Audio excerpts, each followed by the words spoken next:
आज का दिन आपको सुखद रहा या दुखद रहा, जो भी है वो तो परिणाम के आधार पर ही करेंगे ना। ठीक रहा, ठीक नहीं रहा, बाधित रहे या निर्बाध रहे। तो आज का जो दिन था, एक तो 26 जनवरी गणतंत्र दिवस था और आज बसंत पंचमी भी थी। नहीं, दिन आज बहुत विशेष था ना। एक तो बसंत पंचमी भी थी और आज हकीकत राय का बलिदान दिवस भी है। वो भी अब बसंत पंचमी को ही हुआ होगा या पड़ गई हो, फिर भी अब तो काल का जो संग्रह हो गया, जैसे आज हो गया 26 जनवरी का, तो वैसे ही माना जाएगा अब तो। जो भी था स्मरण की दृष्टि से या उस दृष्टि से तो हो ही गया कि एक दिन है ये आज, तो इस कारण से बहुत विशेष था आज का दिन। यानी उस दिन कैसा रहा हो, आज तो हमने उत्सव मना लिए, लेकिन इस उत्सव के पीछे कैसा रहा होगा, किस आधार पर ये उत्सव बना, उस दिन कैसी स्थिति रही होगी। हाँ, मतलब कब हुआ तब जा कर के ये हुआ है। वो तो तब होता है ना जब पहले क्या हुआ होगा, विचार का तो वो है ना, कितने खून पर ये भवन बना। 26 जनवरी का जो दिन हुआ, कितना खून देने के बाद हुआ। यो तो खैर देखो, थोड़ा मोड़ा तो रहता ही है हर किसी का, और विशेषता भी रहती है। शुरुआत में तो थी गांधी की भी का बलिदान तो मानना ही पड़ेगा, लेकिन बाकी के भी तो थे ना। कुल मिला कर के देखें तो पर्व का तो नहीं था दिन, उन्हीं को स्मरण करने के लिए होता है ना, ताकि हम आलस प्रमाद में नहीं पड़ जाएं। यहाँ जो भी प्रसन्नता होती है वो दुख के ऊपर ही होती है, बिना दुख के सुख यहाँ नहीं होता है। यदि सुख मना लिया तो दुख हो जाएगा, और सुख मना रहे हैं तो दुख किसी ने भोगा है या हम नहीं भोगा है।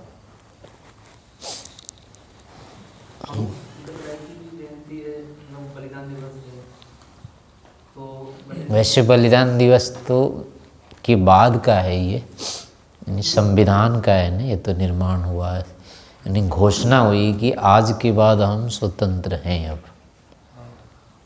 अब हम अपने नियम के अनुसार चलेंगे, हमारे ऊपर और किसी का नहीं है नियम। बाकी इस दिन को तो ला पहले आया था, वो 15 अगस्त वाला ही है। वो स्वतंत्रता दिवस है। हाँ, वो 100 साल 95 साल का है अभी। हाँ, तो पूर्ण स्वतंत्रता अभी भी नहीं है।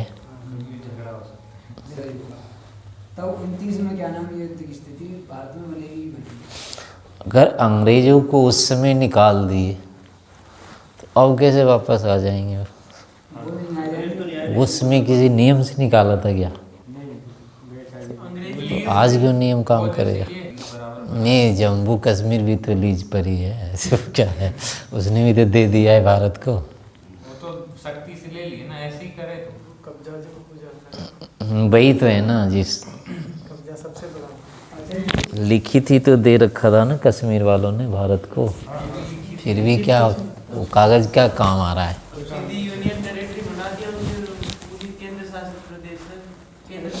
और अंग्रेजों को जो भगाया था वो लिखित भगाया क्या? लिखित भगाया। वो 1-2 महीना और रहते तो कुछ नहीं जरूरत पड़ती लिखने की। वो तो इन लोगों ने लिख दिया ना, दुष्टों ने लिख दिया, लेकिन जो दूसरे थे थोड़े और दिन रुक जाते तो लिखना पड़ता क्या, वो लिखवाते क्या, कोई ज़रूरत नहीं रहती लिखाने की भी, तो उसको दोहरा देंगे और क्या होगा। हाँ तो ठीक है, अब तैयारी करके रखो और क्या, अगर ऐसा हो सकता है अब होने नहीं देंगे। यहाँ कितने साम्राज्य आए कितने चले गए, ये होता रहता है। दूसरी वो जो तिथि है हकीकत वाली,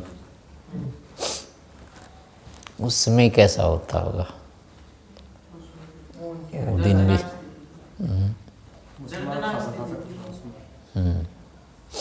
और वो बच्चा कैसा रहा होगा,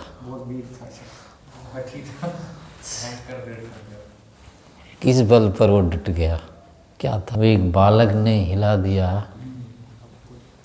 तो ऐसे 10 बालक हो जाएं तो हो नहीं सकते ऐसे 10 बालक, क्या इसीलिए मनाते हैं इसको। वो तो एक उदाहरण बन गया, बस हमारा उदाहरण बनना चाहिए, स्वयं को करना होता है, यही संकल्प का दिन होता है। ऐसा यदि हो गया है तो अब क्यों नहीं होगा, नहीं कर रहे हैं तो यही हमारे दोष हैं, वो कमी है। अगर ऐसा नहीं लग रहा है कि हम नहीं कर पाएंगे तो फिर हम, अब होता है कि इसके योग्य नहीं है रहने के, इस सुख को सुविधा को लेने के योग्य नहीं है, क्योंकि ये सुख सुविधा का जो आधार है वो तो हमारे पास है ही नहीं, जिस योग्यता पर ये हुई है वो नहीं है ना, तो फिर कैसे योग्य हुए इसके। दूसरा है चलो कम से कम अवसर है, अब अगर नहीं है तो अवसर है, फिर बनाना चाहिए इसको। इसके लिए अब जो भी तप होगा, त्याग होगा, ज्ञान होगा, विज्ञान होगा, पुरुषार्थ होगा, वो करके उस स्तर पर अपने को लाना होगा। ये तो अभिप्राय होता है फिर पर्व मनाने का या स्मरण करने का। तीसरी बात जो है बसंत पंचमी की, ये तो शाश्वत है, जन्म कर्म करते रहेंगे, ये होता रहेगा, तो प्रकृति प्राकृतिक रूप से है ये भी एक विशेष अवसर है। बसंत पंचमी का जो होता है, वैसे ये गृह सूत्रों में तो नहीं आता है पर्व, बाद के ही हैं, किसी निमित्त विशेष बने हैं शायद। बसंत पंचमी विशेष रूप से ये इसमें है बसंते अधित, यानी यज्ञ आदि का जो स्थापना करनी होती है ना, नए अग्नि स्थापन होता है, नए ब्राह्मण को, जैसे आता है ब्राह्मण, यानी जो ब्राह्मण का मतलब होता है यहाँ द्विज, उसको नई अग्नि स्थापना करनी होती, उसका ये समय होता है।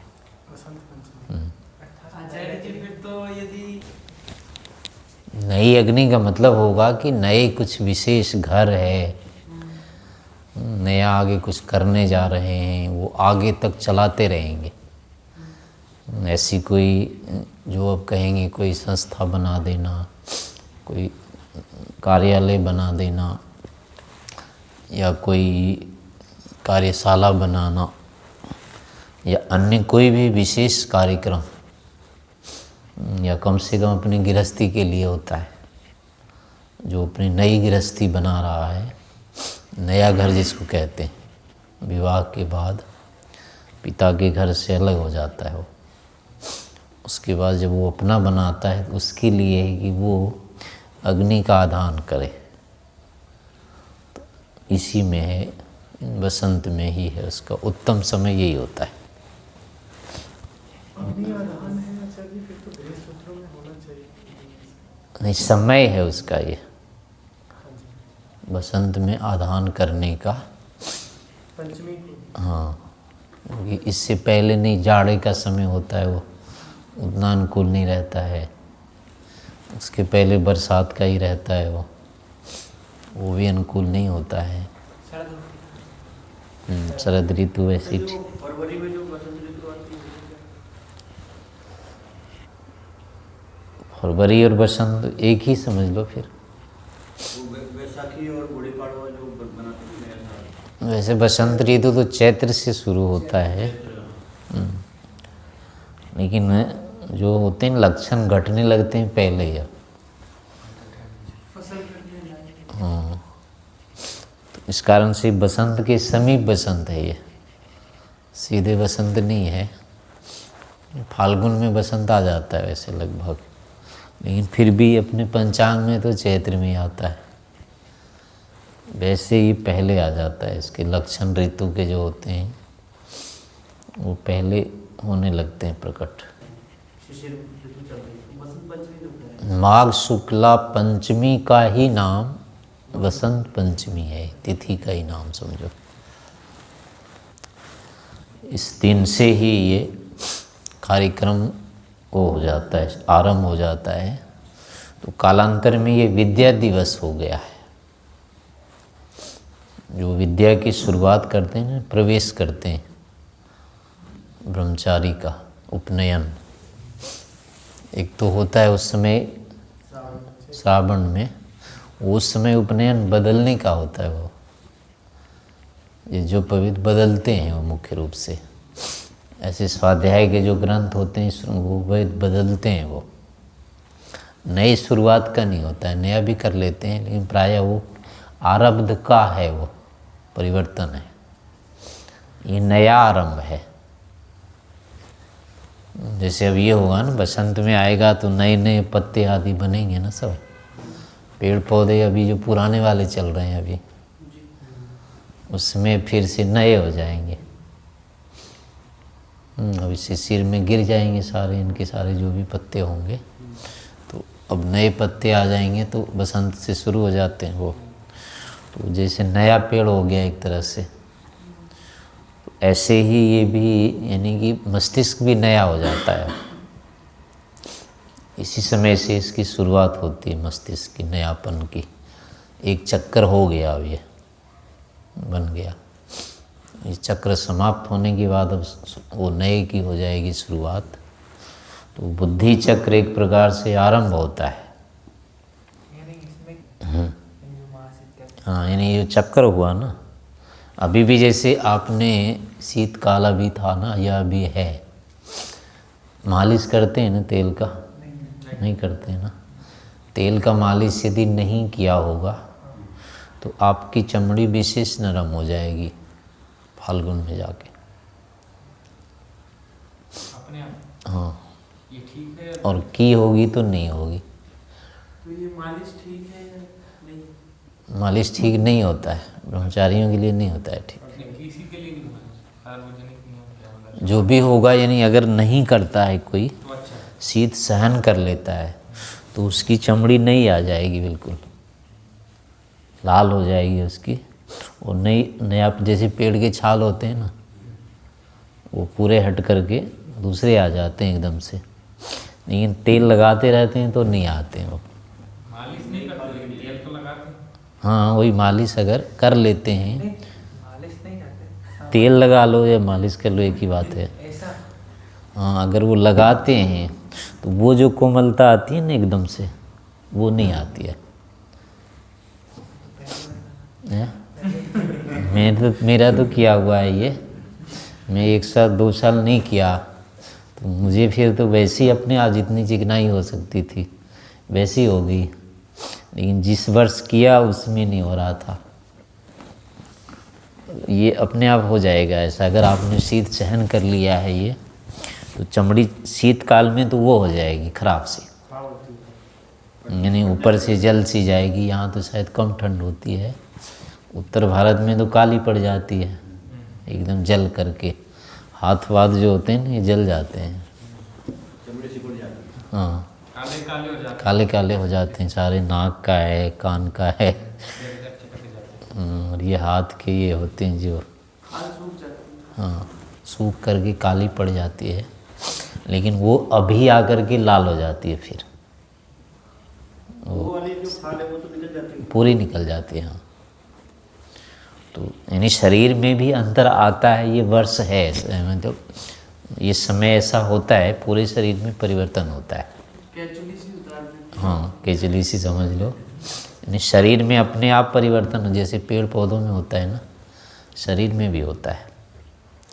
लेकिन पेड़ पौधों के लिए क्या होता है, उन्होंने कोई विशेष इधर उधर का नहीं किया होता है ना, गड़बड़, तो उनका समय अनुसार हो जाता है। हमारा तो कुछ अलग हो जाता है, उसमें भी खाने पीने का जो भी है, उसमें भी हेर फेर करे तो नहीं होगा। नहीं होगा, फिर पेड़ में नहीं होगा, करी जितना हाइब्रिड हो उनमें नहीं होगा। तो ऐसे हमारे होते हैं, हम खाते पीते हैं, कुछ का कुछ करते रहते हैं, एसी लगा लेते हैं या सेक लेते हैं, जो कुछ कर लेते हैं, तो शरीर में जो रोधक क्षमता होती है वो नहीं आती है फिर इतनी।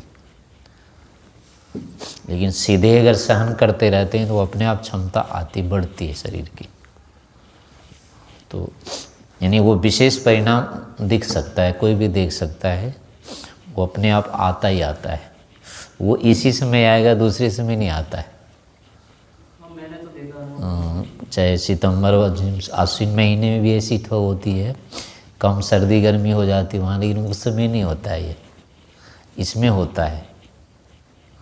तो चमड़ी जो होती है ना बदलती है इस समय, शरीर में पूरा परिवर्तन होता है। और वो जो आश्विन महीने वाला सितंबर वाला होता है, यानी सर्दी गर्मी एक जैसी हो जाएगी, लेकिन उसमें नहीं होता है, उसमें पसीना ही रहता है, उसमें परिवर्तन चमड़ी में नहीं होती है, कुछ नहीं होता है वो। तो इस कारण से ये जो वस्तुतः ये समय चक्र है, एक बीच में पूरा एक चक्र पूरा होता है, उसका ये आरंभ काल है। तो इसमें हो सकता है बुद्धि भी बदलती होगी, बुद्धि का भी एक संस्कार साल भर का बन करके वो एक चक्कर उसका वो परत बन जाती होगी, फिर दूसरी परत शुरू होगी, फिर तीसरी परत, चौथी परत, इस तरह से एक एक साल का परत उसमें बनेगा। अच्छे लोग जो होते हैं वो गोरे होते हैं इसलिए। हाँ, उनकी ठंड में और इधर की जो नीचे वाले की ठंड होती है ना, दोनों में थोड़ा सा अंतर हो जाता है। ठंडा पानी और गर्म पानी, यानी ऊपर ठंड हो और नीचे का गर्म पानी यदि किया प्रयोग, तो वो काली बना देगा चमड़ी को। वो पानी नीचे का जो भूमि से निकलती है ना, वो गर्म होती है, गर्म पानी होता है, और बाहर का वातावरण ठंडा होता है।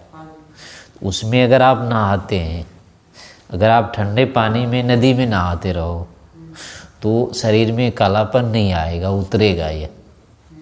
लेकिन गर्म पानी से, कुएं के पानी से नहाओ तो ये चमड़ी काली काली हो जाएगी, गोरी नहीं होगी, साफ नहीं होता है ये, इतना अंतर हो जाता है इसमें। अच्छा नहीं होता है। कुआं नहीं, जमीन के अंदर का पानी। हाँ, भूमि का गर्म पानी या गर्म करके नहाओ तो भी उतना अच्छा नहीं रहता है। वहाँ पे तो जितने गर्म करके नहाते हैं लोग ऐसे तो। नहीं, वो तो अब पूरे ही अंदर ही रहते हैं ना। गुरुकुलों में प्राय सब पूरा स्पष्ट दिखता है, बाहर तो नहीं दिख पाता है, लेकिन गुरुकुलों में दिखता है इस तरह की स्थितियाँ। मैंने जैसे देखी है ये, कि गर्म पानी से नहाता था तो वही बात है, कोई अंतर नहीं दिखता था, फिर चिकना चिकना रह जाता था। और ये जो फाल्गुन चैत महीने में होने चाहिए जो, वो नहीं दिखता था फिर। और वैसे भी लगभग 5-7 महीने में, वर्ष में ना, पूरा शरीर बदलता है ये। यानी कि काली चमड़ी अगर है आपकी पहले से, और यहाँ रह गए हैं, जहाँ कहीं भी रहेंगे, तो आप गुरुकुलों में आकर के आप देखेंगे कि वो कुछ साफ हो गई है, हो जाती है साफ, वैसा नहीं रहता है। लेकिन वो आप घर में रहेंगे तो नहीं होगा, चमक आ जाती है। वातावरण ही बदल जाएगा। वो यहाँ बाहर से तो दिखता है कि ये वो हो रहा है, खराब हो रहा है, रुखड़ा सा हो रहा है, लेकिन अंदर से चीकना होता है, और वहाँ बाहर से चीकना दिखता है, अंदर से रुखड़ा हो जाता है। शरीर में ऐसा अंतर आता है। तो ये एक प्राकृतिक मतलब स्थिति है, ये समय की विशेषता है, ये इस काल में ऐसा होता है। तो इसी कारण से निश्चित है कि बुद्धि में भी परिवर्तन होता होगा। इसमें बुद्धि का यानी आरंभ होता होगा और मस्तिष्क ठीक चलना शुरू होता है। स्वामी ये अनुमानित बुद्धि वाला हाँ, ये अनुमानित है, क्योंकि शरीर में तो दिखता ही है। तो जब शरीर में दिखता है तो बुद्धि भी मस्तिष्क का भी तो वही है ना, तो उसमें भी होता होगा कुछ ना कुछ तो परिवर्तन होता ही होगा, ऐसा तो नहीं होगा। जब शरीर हो रहा है एक रस, तो चित्त में भी आती होगी, उसकी एक रसता आती होगी, तो बुद्धि तो खुलेगी। तो इस कारण से ये बुद्धि का ही मतलब समय है, और इसी कारण से उन्होंने किया होगा कि शुरुआत कर लो नई चीज़। अग्नि भी तो बुद्धि का ही प्रतीक है ना। अग्नि का मतलब क्या? ज्ञान प्रवाह है वो। तो ज्ञान प्रवाह का शुरुआत करने का ये काल है। तो पहले हमारे यहाँ जैसे हमारा स्कूल था, विद्यालय, उसमें इसी समय आज के ही दिन वो होता था प्रवेश को, वेदारंभ कहेंगे उसको या जो भी कहेंगे। हाँ, वेदारंभ होता था, हमारा भी आज ही हुआ था। तो उसमें गुरुजी आगे पकड़ करके ऐसे बैठा करके हाथ में वो खड़िया दे देते हैं, उस लेट पर लेकर के ऐसे लिखवाते जाते हैं ओम या जो भी होगा। 2-4 बार लिखवा दिया, फिर उसके बाद आज के बाद पढ़ना शुरू। यानी पढ़ाई आरम्भ होती है, वो आज दिन के दिन होती है। इसको सरस्वती पूजा कहते हैं आजकल तो। तो उधर इस नाम से चलता है। लेकिन अब तो वैसे पुराने वाले गुरुजी मिलते नहीं, सारे सरकारी वाले आ गए, अब होता नहीं है। हाँ, अब ये सब चीज़ें हट गई, लेकिन पहले होती थी। हमारे वाले गुरुजी थे तो हमारा भी ऐसे किया था उन्होंने, वेदारंभ संस्कार एक तरह से। हवन कराते हैं पहले, तो हवन कराने के बाद फिर वो बैठा करके सब का वो करा देते हैं। खल्ली धराना बोलते हैं वैसे, वो खड़िया वो होता है ना, उसको धर लेना हाथ में। यानी आज से ये पढ़ना लिखना शुरू कर दिया है इसने, ये उसका होता है। फिर उसके बाद प्रसाद बांटते हैं इसका, चावल का। नया चावल होना चाहिए, यानी जो अभी धान होता है ना, अभी कुछ आ जाते हैं नए, तो नए धान को कूट करके उसका निकाल करके बिना उबला हुआ चावल होना चाहिए। उसमें फिर ये मीठा बोलते हैं वहाँ तो इसको, गुड़ से पहले जो होता है राव होता है, तो चावल में वो मिला करके फिर उसका प्रसाद काटते हैं, बांटते हैं। तो इस तरह से फिर ये वो हो जाता है। और दूसरे वाले में हमारा विद्यालय था, वो मध्य विद्यालय, उसमें तो सरस्वती पूजा पर विशेष वो करते, जैसे ये लोग करते हैं। वो नाच गान तो नहीं होता था, वो सरस्वती मूर्ति रखते थे, उसकी पूजा चलती थी।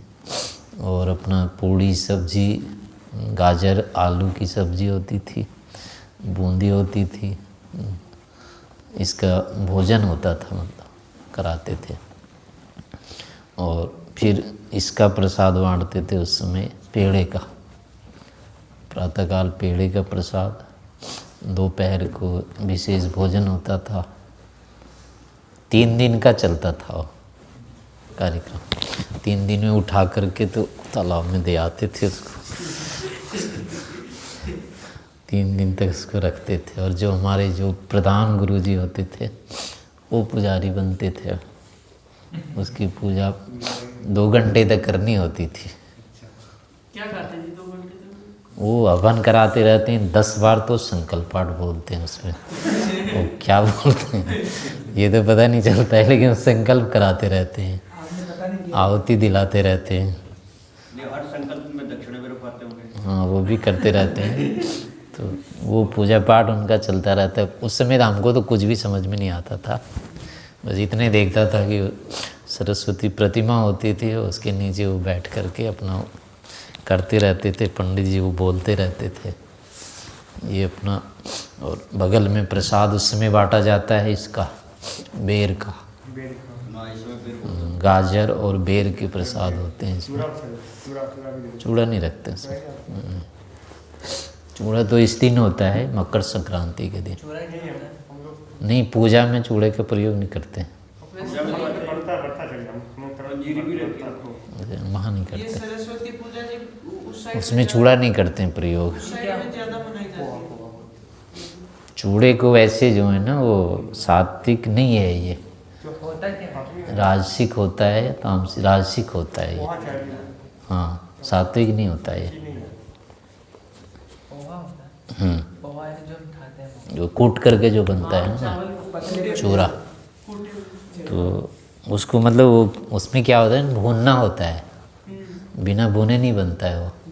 और पहले तो भूनते हैं उसको कढ़ाई में, उसके बाद फिर कूटते हैं। तो आग उसमें लग गई जब, उसी समय वो हो गया, चला गया, देवता के लिए नहीं रहा। फिर कूट भी देते हैं जा कर के उसको, तो उसको इसलिए नहीं माना जाता है उसमें। चावल जो आता है सीधे कूटते हैं उसको बिना उबाले, अग्नि में नहीं लगाते हैं उसको। और उसका वो हटा करके जो बनाते हैं वो, तो वो प्रसाद के रूप में होता है। भगवान का प्रसाद जो बनाते हैं वो तभी होता है, आग पर नहीं जलाया हुआ नहीं होना चाहिए वो। कच्चा खाने से लाभ होता है। कच्चा खाने से लाभ कच्चा है एक तरह से, वो अभी प्राकृतिक है, विशुद्ध है, अभी वो ईश्वर के निकट है। अब जलाने जुलाने के बाद वो हमारे पास आ गया, हाँ, उसकी सात्विकता कम हो जाती है। लाभ भी अधिक होता है। उसमें कच्चे में लाभ होता है, लेकिन जठराग्नि ठीक होनी चाहिए। हाँ, इसीलिए तो ये बना बना के खाते हैं ना, कमज़ोर हो जाने से। नहीं, चावल को चूड़ा आदि जो खाते हैं तो ये थोड़ा गरिष्ठ हो जाता है।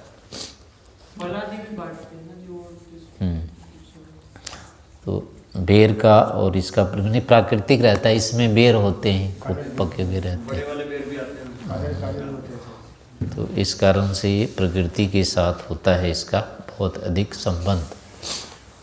तो ये वाला ये काल होता है। अब तो वो दिखता ही नहीं है, प्रकृति के साथ हमारा अब वो रहा नहीं कुछ। हमारे जो ट्यूशन के टीचर हैं वो बिहार से हैं, तो उन्होंने किया था, मतलब वही जैसे सरस्वती पूजा, तो वो बांटते भी थे, प्रसाद आदि बांटते थे। अब तो पूजा करते हैं, अपना नाच गान करते हैं, वो भी विकृत कर दिया उसको भी, जो भी था। हाँ, वो ले जाते हैं उसको। उत्तर भारत में इतना नहीं है जिसका प्रचलन सरस्वती पूजा। अच्छे वैदिक काल में बनाते थे। स्वामी जी, आप जो मतलब पहले स्कूल में गए थे उसमें आर्य विद्यालय था? नहीं, गुरुजी हमारे आर्य समाजी थे वो, जो सरकारी विद्यालय में वो पढ़ाते थे अलग से। आर्य समाज 3 कक्षा तक उनके पास होती थी, 4th 5वीं सरकारी वालों के पास। तो 3 साल तक उन्हीं के पास पढ़ते थे। तो वो अपने ढंग से, उसमें उनकी सारी अलग होती पढ़ाई होती थी उसमें, यानी कि 30 तक तो पहाड़ा याद करने का होता था। उसके बाद 1.25 का, 1.5 का, 2.5 का, 3.5 का, ये पहाड़ा होता था उसमें। फिर शेर होता था, कनमा होता था, और धूर, कट्ठा, ये जो भूमि मापने का होता है ना सारा, हाँ, तो इसकी अलग अलग पढ़ाई होती है। शेर बोलते थे, 1.5 बोलते थे, 2.5 बोलते थे, ढमुच्चा बोलते थे, 3.5 का, 1 ढमुच्ची 3.5, 2 ढमुच्ची 7, 3 ढमुच्ची 10.5, 4 ढमुच्ची 14, ऐसे। तो हाँ, 1 सवा सवैया, 2 सवैया, 2.5, ऐसे कुछ होता था वो। तो ये सारे रटाते थे वो, बुला करके अपने सामने बैठा करके ऐसे चारों तरफ सबको बैठा लेते थे, और सब अपना स्लेट पर लिखते जाओ, बोलते जाओ। वो सारे बोलते रहते, लिखते, कोई किसी का सुंदर नहीं था, और उनको सबको सुन जाता था कि किसने गलती कर दी। किसने गलत लिख दिया है और किसने गलत बोल दिया है, वो 10 भले ही बैठे हों उनको पकड़ में आ जाता था। हाँ, वो रोज़ का करते रहते थे ना, ऐसे ही बैठा करके और बोलते रहते थे जब तक पूरा नहीं हो गया। यानी कि किसी ने 30 तक का पढ़ा, यानी 29वां आज कर लिया है, तो 1 से लेकर के 29 तक उसको लिखना सुनाना है, फिर 30वें का पाठ मिलेगा उसका। हाँ, तो ऐसे जितना भी सुनाना जिसको होता था आगे से आगे, प्रतिदिन वो पिछला रोज़ सुनाता था। हाँ, और फिर अगला पाठ उसको मिलता था, फिर उसके बाद वो अलग से बैठ करके वो अपना करता था। तो इस तरह से वो पढ़ाते थे। उसके बाद फिर वो यानी छुट्टी इनकी 4 बजे हो जाती थी। 4 बजे के बाद सबको खड़ा कर देते थे वो, और फिर बोलो यही ये चीज़। हाँ, सुबह वाला जो था वो सुबह तो बैठा के कराते थे और शाम को खड़ा करके बुलवाते थे एक एक को। एक दूसरे एक बोल दिया, फिर दूसरा बोलेगा, फिर तीसरा बोलेगा। हाँ, तो इस तरह से उनकी पढ़ाई होती थी। मार किसी किसी को पड़ती थी। इतना पढ़ेंगे तो आवश्यकता नहीं पड़ेगी। हाँ, वो ज़्यादा नहीं, फिर पिटाई तो कर देते थे वैसे। और वैसे दूसरे को आपस में ही छूट थी पीटने की। यानी जो जिसका होता था ना 30 वाला पढ़ा वाला है, वो 20 वाला दूसरा है, तो उसके लिए वो पाठ दे दिया, उसका तुम सुनो, और वो जितनी गलती करता है उतनी थप्पड़ मार सकते हो उसको। ये था उसमें। लेकिन उसी से में पीट सकते हैं जब जितने काल तक वो आपके पास पढ़ रहा है, बाद में नहीं, बाद में कुछ नहीं कह सकते उसका। हाँ, इस तरह की वो थी उनकी। और प्रति मंगलवार हवन होता था। प्रति सप्ताह में एक होता था। और ये जो होता है ना चतुर्थी, गणेश चतुर्थी, उसमें वो चकचंदा बोलते थे। तो उसमें सारे जितने भी विद्यार्थी 30-35 होते थे उनके पास, तो सभी के घरों में जाते थे सबको लेके, और वहाँ जा कर के वो अलग अलग बोलने का होता था। चकचंदा बोलते हैं जिसको। सुनो सुनो बबुए की माई, तेरे द्वारे गुरुजी आए, गुरुजी को देव दुशाला उड़ाए, छत्रन सबको धोती पहनाए, धोती पहना के घर में रखो तो चूहा ले जाए, बाहर में दे दो तो चोर ले जाए, छप्पर में रखो तो चील ले जाए, गुरुजी को दे दो नाम हो जाए।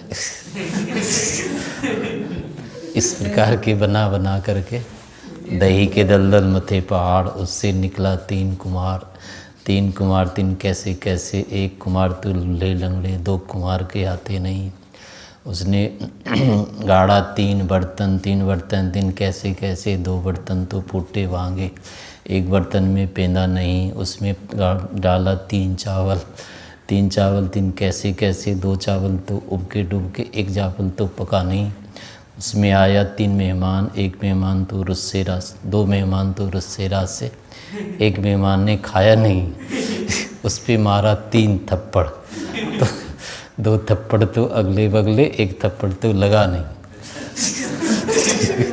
तो इस तरह की वो होती थी। सूक्ष्म अर्थ होते थे, उस समय कुछ पता नहीं चलता था। टेसू की तरह होता है कि टेसू होता है ना, टेसू होते हैं। हाँ, वो बोलते हैं बच्चे जा जाके घर घर। हाँ, तो सभी के घरों आँख बंद करा देते थे, जैसे जिसका घर आ गया ना उसके घर उसको पकड़ लेते, वो भाग जाता था। तो हाँ, तो उसको पकड़ लेते थे और उसको बोलते थे, सुनो सुनो बबुए की माई, अखिया खुलवा दो। यानी नहीं, दूसरे बोलते थे, उसको तो पकड़ लेते थे, और जब तक उसकी माताजी वो नहीं देगी चावल और धोती पैसा, वो तब तक नहीं खुलते थे। वो पैसे दे करके खुलवाते थे। तो ऐसे सभी घरों में होता था। ऐसे मतलब दान लेने का, बाकी समय वो उनको और कुछ नहीं मिलते थे, सरकारी वेतन नहीं लेते थे, वो इन्हीं से लेते थे। तो वही एक समय होता था। ये तो कौन सी पूर्णिमा में होता है? ये भाद्र पूर्णिमा में होता है, भाद्र के शुक्ल पक्ष की चतुर्थी को। सरकार से तो नहीं, गणेश चतुर्थी। नहीं, सरकार से नहीं लेते थे। छटा देती नहीं थी या लेते नहीं? नहीं, देती भी नहीं थी, लेते भी नहीं थे वो, दोनों ही चीज़ें थी। तो कुछ लड़कों भी था जो भी पढ़ते थे उनसे, उनके घर वाले देते थे। 2 सेर चावल होता था उस समय प्रति माह, 1 महीने का 2 किलो चावल और 2 रुपया एक बच्चे पर, इतना होता था। और उस समय एक दिन होता था जो चतुर्थी के दिन, वो अलग से होता था उतना, ऐसे करके पढ़ाई होती थी उसमें। बाकी सारे अध्यापक तो पौराणिक थे अन्य सरकारी। हाँ, बाकी तो सरकारी थे, पौराणिक से भी आगे राक्षस थे वो तो। मांस मछली सब खाने पीने वाले होते थे वो। ऐसे कुछ कुछ मतलब चलती थी प्रथाएं, अब वो सब बंद हो गई। प्रकृति के साथ इसी कारण से हमारा संबंध नहीं रहा, इसी कारण से आध्यात्मिकता भी लुप्त हो गई। तो इन प्रथाओं को अगर चलाया जाए तो धीरे धीरे फिर से वो स्थितियाँ अपनी वापस आती है। ये पर्व के निमित्त और प्रयोजन।